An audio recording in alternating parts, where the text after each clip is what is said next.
polluting the air. Those frustrating flight delays. The government's new plan to get you from here to there on time. But how safe? At the pump, prices higher and higher. America's gas crisis. What will it cost you? Security nightmare.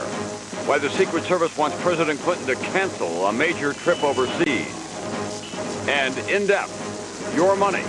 The fight over higher wages for millions, plus sticker shock. The truth about your restaurant bill, what the food really costs. From NBC News World Headquarters in New York, this is NBC Nightly News with Tom Brokaw. Good evening. If you've been on a plane recently, you know the good news for the airlines is that they're busier than ever. The bad news for you and also for the airlines, all of this increased volume has added to delays, cancellations, misconnections, and general turmoil. Well, tonight, the President of the United States, the airlines, and the FAA have a new plan just in time for the spring and summer. Here's NBC's Robert Hager. The new government program's aimed at cutting down exasperating delays, like the one frequent flyer Mark Dubin encounters trying to get to Albuquerque. My flight's been delayed. Delayed and then canceled. What time was it canceled? And the next flight's still hours away. It's going through Dallas, but I have no idea what time I'll arrive. To avoid scenes like this, especially now with heavy summer travel coming on and thunderstorm season as well, the new government program will try to reduce the record 1,000 flights a day delayed last summer. It's not good for travelers, it's not good for the airline industry, and it's not good for the overall economy. Starting Sunday, the Federal Aviation Administration will begin using a new $500,000 thunderstorm forecasting system. We'll pre-plan a series of routes to get planes around storms. We'll open previously closed military airspace off the East Coast to get around storms, and open some additional air lanes at lower altitude. Whether it'll be enough to ease delays this summer is unclear, but in a few years it's going to get even more congested. This week, the FAA forecasts that in barely more than a decade, travelers will board aircraft in this country more than 1 billion times a year. A 50% growth in air travel, requiring another 5,000 planes. That means that planes will likely have to depend less on radar and more on satellites for precise separation in crowded skies. And it'll take more airports, too, even as neighborhoods from Boston to Los Angeles gear up to fight expansion. Just this week, California voters dealt a blow to hopes of converting the abandoned Marine Air Base at El Toro into a commercial airport. Opponents showing 35-year-old video of a crash near the base and issuing emotional appeals. We're talking about plopping this airport right in the middle of neighborhoods, and that's the wrong thing to do. But everyone agrees something has to give. More ways found to meet travel demands of the future. As it is, even as passenger Mark Dubin finally reaches Albuquerque hours late, there's still no guarantee for him or any other flyer that the next flight will be any better. Robert Hager, NBC News, Washington. These new rules may make getting to your destination less painful, but paying for it will be tougher to take. Continental Airlines today raised its fares by as much as $40 per round trip, saying the rising cost of fuel is the reason. No word yet on whether the other airlines will match that increase. At the same time, for those who are more grounded in their travels, the high cost of driving is about to get even higher.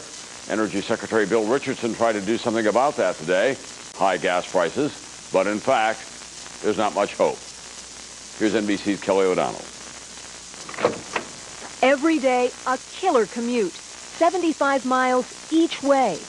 That distance tough enough for Los Angeles construction consultant Malua Young. But tack on surging gas prices, and he's had it. Yeah, it's painful in my shallow pockets. It's causing big dents. He fills up 3 times a week. Last year, a full tank cost him $25. Now he pays 50% more. It's $37 cost me to fill up this morning. Across the country, drivers pump an average 600 gallons a year. A big jump, 100 gallons more than a decade ago. All that driving is much more expensive. Prices up 10% since January and climbing.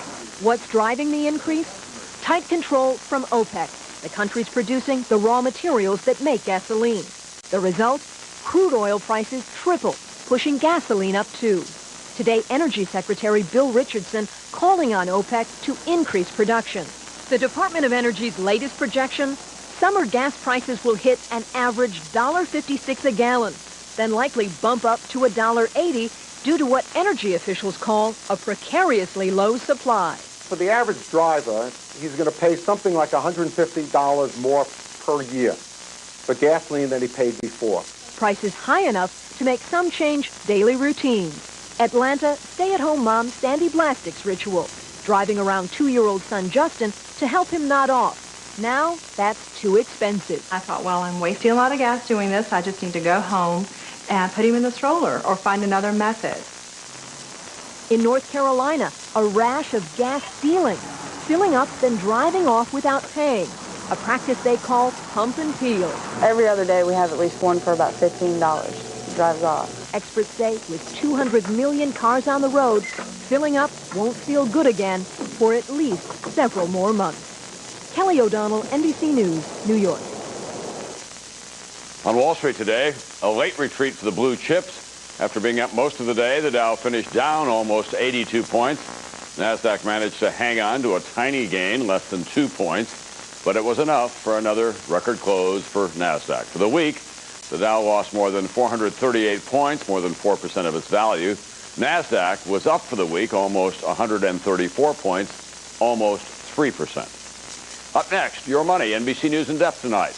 The surprising truth about what a meal in a restaurant really costs. The general rule of thumb on restaurant pricing is that you would hope to make a 300% markup on any and all of the dishes on your menu. The real cost of dining out, that's tonight's In Depth. And in the line of fire, the president's planned trip to Pakistan. Will he be safe? Why the Secret Service has great fears.